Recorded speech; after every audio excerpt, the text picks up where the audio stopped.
I was wondering if you would give us a preview of what to expect from the Desert Queen. Yeah, I'd love to. So, um, just kind of like high level.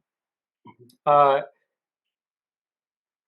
Desert Queen is it's following a fairly unknown historical character, and that's what the entire series is going to do. It's going to follow historical characters from around the world that like really shape the world that we live in, whether we see it or not. Some it will be very obvious, some a lot less so.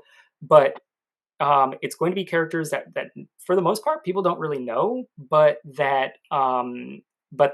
had some kind of an event that happened in their lives.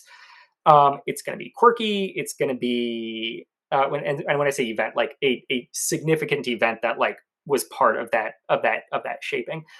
Sorry.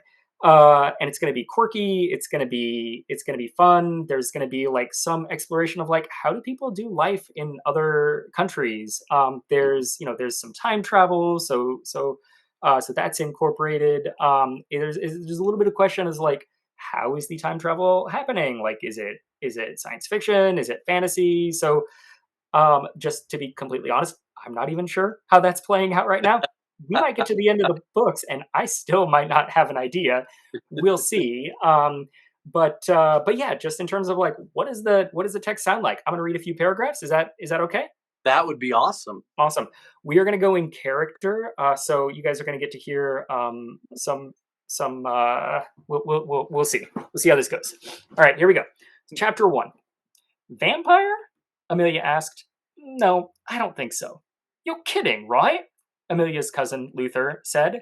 Have you ever seen Grandpa Joe? Pasty white, dresses like he's 1,000 years old, has a weird accent. How does that not scream vampire to you? Maybe because he's the nicest person in the world?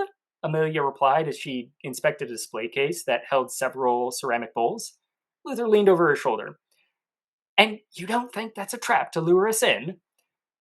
You weren't here for Thanksgiving. You cooked with a lot of garlic. I don't think a vampire could have handled that, Amelia said as they wandered down one of the halls in Grandpa Joe's mansion. The house was large and old, made of stone and dark wood that Luther said reminded him of castles in England. Display cases lined the walls, filled with treasures from all over the world. The house smelled of mothballs and old books and felt like a smaller version of the nearby museum where Grandpa Joe worked. The hall the cousins were in now had beautiful dishes from China, suits of armor from Europe, and even the tusk of a woolly mammoth. All right, there we go. That is awesome. Um, Thank you.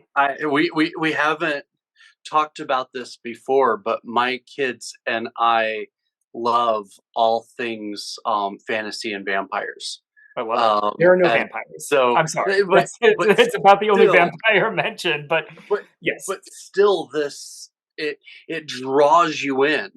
Oh, I'm glad to hear It that. gives you a good description of kind of what to expect. This grandpa that's this really nice guy, but has a little bit of a demeanor of a pleasant vampire, and just kind of Yes, yes, um, very much.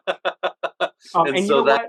it's beautiful. Um, that that whole opening sequence highly influenced by a very good friend of mine who in a former life was a professional editor and kind of does it on the side, and she did an amazing job of basically kicking me to the curb multiple times, and I'm much happier now with and you know what, like everybody who's getting the book is also getting a copy of the rough draft. So if you want to see like what does it look like to go from rough draft to about 25 iterations later, that's the difference. Like, yeah, the Hmm. skeleton's there, but Hmm.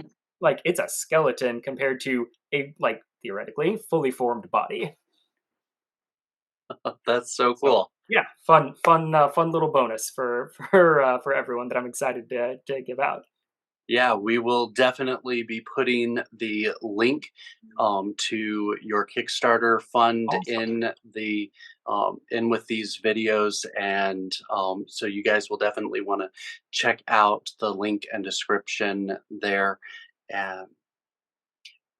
And as you're looking back on your history um, of wanting to become an author, who are some of the authors and that have inspired you in your journey?